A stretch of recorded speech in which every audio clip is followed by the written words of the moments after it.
Friends, இன்றைக்கி விலாகில் வந்து நம்ம வந்து பேலன்ஸ்டு டயட் எப்படி எடுக்கலாம் அப்படிங்கிறது எனக்கு ஓரளவு என்னுடைய மைண்டுக்கு தெரிஞ்ச விஷயங்களை நான் உங்ககிட்ட ஷேர் பண்ணுறேன். எப்படி பண்ணலாம் அப்படிங்கிறத குயிக்காக ஒரு ஷேரிங்காக நான் கொடுக்குறேன். நான் எடுத்துகிட்ருக்கிறது இப்போதைக்கு கொஞ்சம் ஒரு 1 மந்த்தாக நான் பண்ணிகிட்ருக்க டயட் வந்து இதுதான் ஃபாலோ பண்ணிகிட்ருக்கிறேன். பட் ரிசல்ட் இருக்குது, பட் கொஞ்சம் ஸ்லோ ரிசல்ட்டாக இருக்குது. பட் ஸ்லோ அண்ட் ஸ்டெடி வந்து எப்போவுமே பெஸ்ட்டு.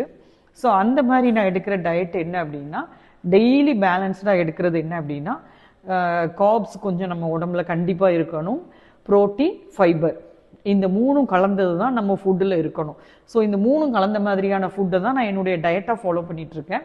அதில் வந்து நான் மார்னிங் எடுக்கிற டயட் எப்படின்னா, 7 days கோர்ஸுக்கு வந்து ஒவ்வொரு டயட்டு நாங்கள் ஃபாலோ பண்ணுவோம், நானும் என் ஹஸ்பண்டும். அது என்னங்கிறத உங்களுக்கு டீட்டெயிலாக இனி வர்ற விலாகில் உங்களுக்கு டீட்டெயிலாக சொல்கிறேன். ஓகேயா?